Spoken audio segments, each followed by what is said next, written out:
SIR hearing শুরু হবার মাসখানেক আগে একটা ভিডিও বানিয়েছিলাম আপনাদের জন্য। যে ভিডিওতে আমরা আলোচনা করেছিলাম যে এখনও আপনারা কোন ৩টে ডকুমেন্ট বানিয়ে এসআইআর এর যে হিয়ারিং বা শুনানি সেটা ক্লিয়ার করতে পারেন।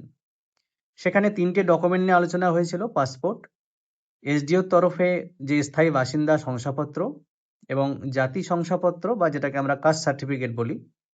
এবার সে ভিডিওতে অনেকেই জিজ্ঞাসা করেছিলেন যে পাসপোর্ট রিসেন্ট টাইমে বানালে হবে কিনা।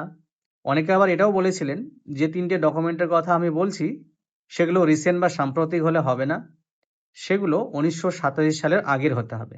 যদিও আমি সেই ভিডিওতে পরিষ্কারভাবে সেই জিনিসটা বুঝিয়ে বলেছিলাম, তবুও অনেকের মনে সংশয় বা সন্দেহ থেকে গিয়েছিল যে আমি যা বলছি সেটা সঠিক কিনা।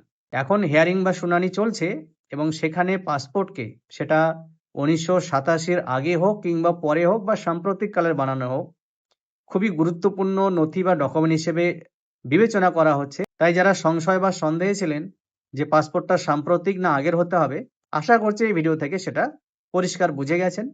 তাই আপনাদের সবসময় আমি বলি যে গুজবে কান দেবেন না, সঠিক এবং সম্পূর্ণ জিনিসটা জানুন, তাহলে আপনি কোনো বিপদে পড়বেন না।